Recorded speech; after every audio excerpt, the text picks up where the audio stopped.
Père et du Fils et du Saint-Esprit. Amen. Viens, Esprit Saint, pénètre le cœur de tes fidèles et enflamme-les du feu de ton amour. Ô Seigneur, envoie ton Esprit et tout sera créé, et tu renouvelleras la face de la terre. Nous sommes au mercredi 8 juin 2022, mercredi de la 10e semaine du temps ordinaire. De l'évangile de Jésus-Christ selon saint Matthieu.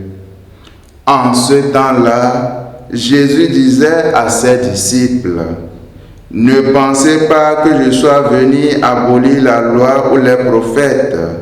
Je ne suis pas venu abolir, mais accomplir.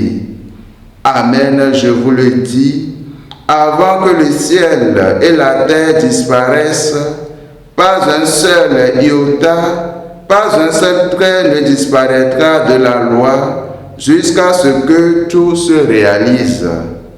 Donc, celui qui rejettera un seul de ces plus petits commandements et qui enseignera aux hommes à faire ainsi sera déclaré le plus petit dans le royaume des cieux. Mais celui qui les observera et les enseignera, celui-là sera déclaré grand dans le royaume des cieux. » Acclamons la parole de Dieu. Louange à toi, Seigneur Jésus. Chers amis, Jésus n'a rien supprimé de la loi ancienne transmise au peuple par l'intermédiaire de Moïse et des prophètes, mais il lance un appel à la vivre avec le cœur, donc avec une réelle adhésion intérieure et non plus avec un formalisme extérieur.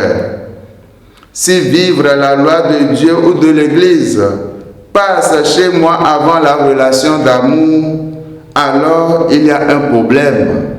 Car pour aimer Dieu en vérité, il faut savoir aimer les autres. Et il n'y a pas d'amour sans acte concret.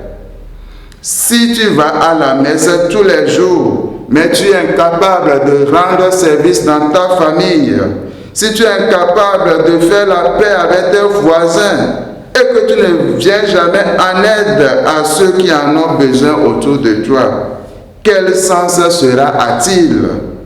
Comment aimer quelqu'un sans poser les actes d'amour envers cette personne-là?